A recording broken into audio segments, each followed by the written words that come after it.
2.0 में, और इस वीडियो में हम डिस्कस करने वाले हैं भारतीय संसद के स्ट्रक्चर को। भारतीय संसद के स्ट्रक्चर में हाल ही में जम्मू कश्मीर के यूटी बनने के बाद थोड़ा सा परिवर्तन हुआ है। तो क्या परिवर्तन हुआ है उसी को हम इस वीडियो में डिस्कस करेंगे। इस वीडियो का पीडीएफ आप नीचे से डाउनलोड कर सकते हैं, वो भी बिल्कुल फ्री में। और यदि आप हमारे चैनल पर बिल्कुल नए हैं तो नीचे जो रेड बटन दिया है उसे दबाकर आप हमसे जुड़ भी सकते हैं। तो चलिए वीडियो को स्टार्ट करते हैं।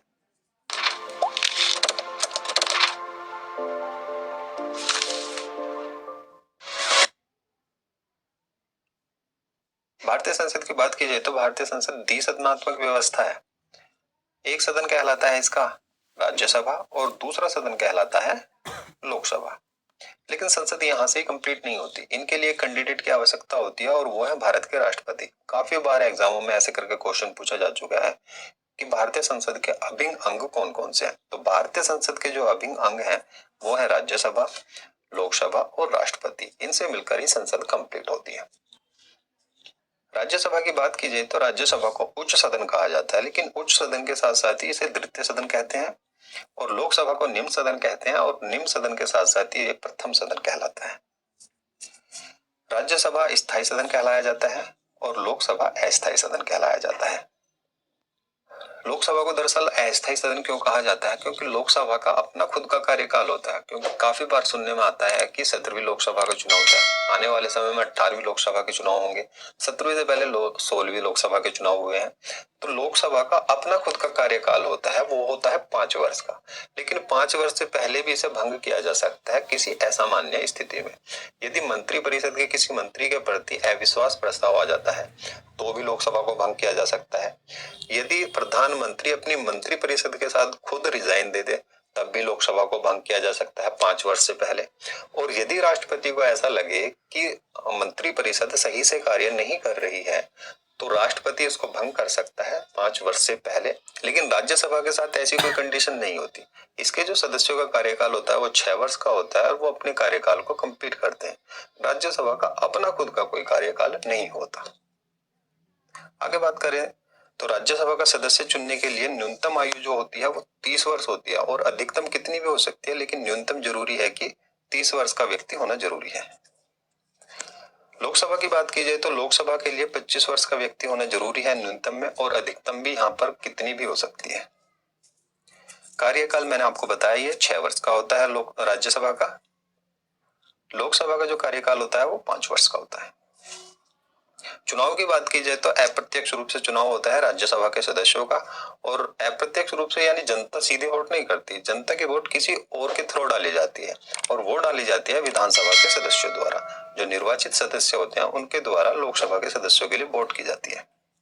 और यहाँ पर जो प्रणाली यूज की जाती है वो अनुपातिक प्रतिनिधित्व प्रणाली या एकल संक्रमण या मत पद्धति का इस्तेमाल किया जाता है। दरअसल ये पद्धति होती क्या है?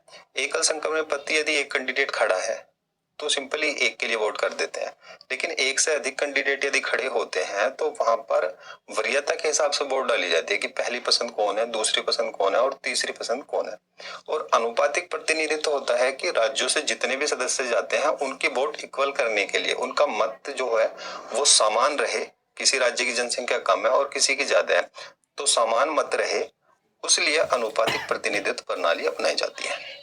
लोकसभा की बात की जाए तो लोकसभा का जो चुनाव होता है वो जनता द्वारा प्रत्यक्ष रूप से होता है। जनता सिंपली वोट करने जाती है लोकसभा के सदस्यों के लिए। राज्यसभा की बात की जाए तो राज्यसभा राज्यों का प्रतिनिधित्व करती है, और वहीं लोकसभा राष्ट्र की जनता का प्रतिनिधित्व करती है। राज्यसभा के 1/3 सदस्य प्रत्येक 2 वर्ष बाद सेवानिवृत्त हो जाते हैं, यानी रिटायरमेंट ले लेते।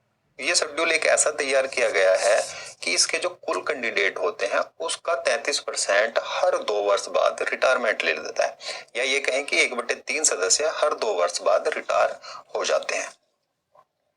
लोकसभा को लोकप्रिय सदन कहा जाता है। और अब बात कर लेते हैं भारतीय संसद के स्ट्रक्चर की। केंद्र शासित प्रदेशों से कितनी सीटें चुनी जाती हैं, राज्यों से कितनी सीटें चुनी जाती हैं, और क्या इसका स्ट्रक्चर है, मनोनीत कितने किए जाते हैं और निर्वाचित कितने होते हैं।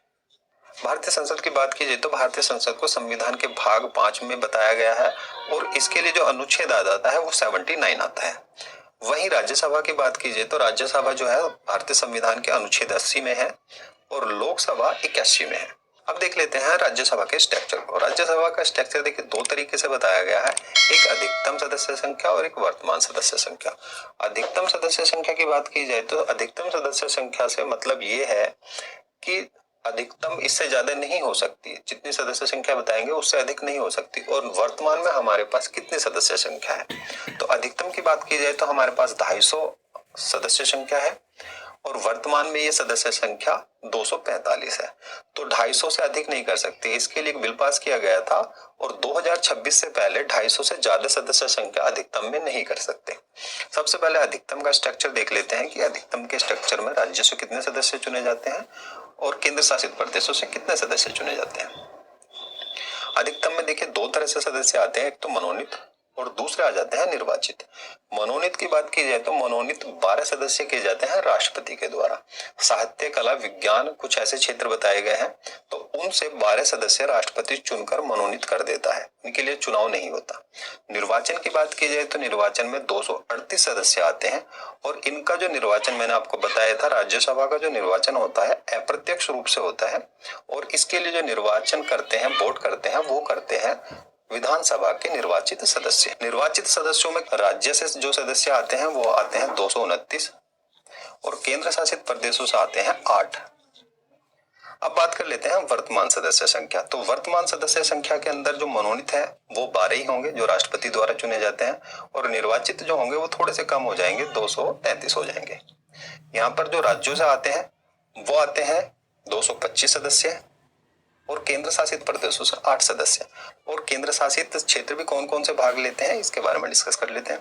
देखिए यहाँ पर 3 केंद्र शासित प्रदेश भाग लेते हैं। पहला दिल्ली जिसकी 3 सीटें हैं, पांडिचेरी की 1 सीट है और हाल ही में जुड़ा है जम्मू कश्मीर, इसकी 4 सीटें हैं। तो राज्यसभा के सदस्य चुनने के लिए कौन कौन से केंद्र शासित प्रदेश भाग लेते हैं, दिल्ली, पांडिचेरी और जम्मू कश्मीर।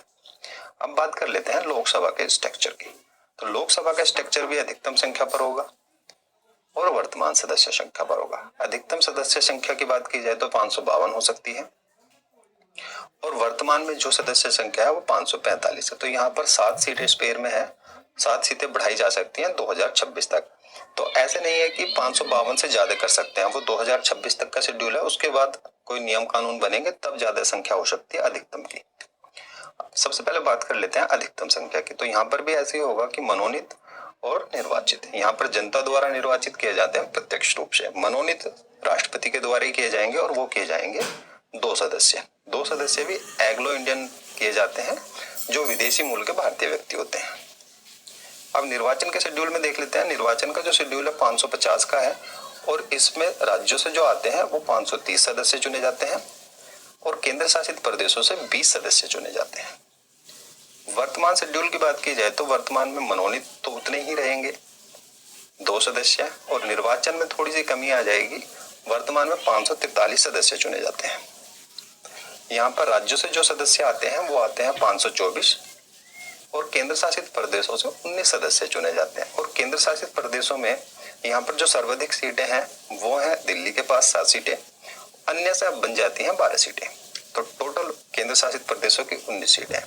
तो ये था मार्च 2020 तक की बिल्कुल अपडेटेड लिस्ट जिसको हमने डिस्कस किया है। यदि आपको वीडियो पसंद आई है, क्योंकि मैं ऐसी एनिमेशन वीडियो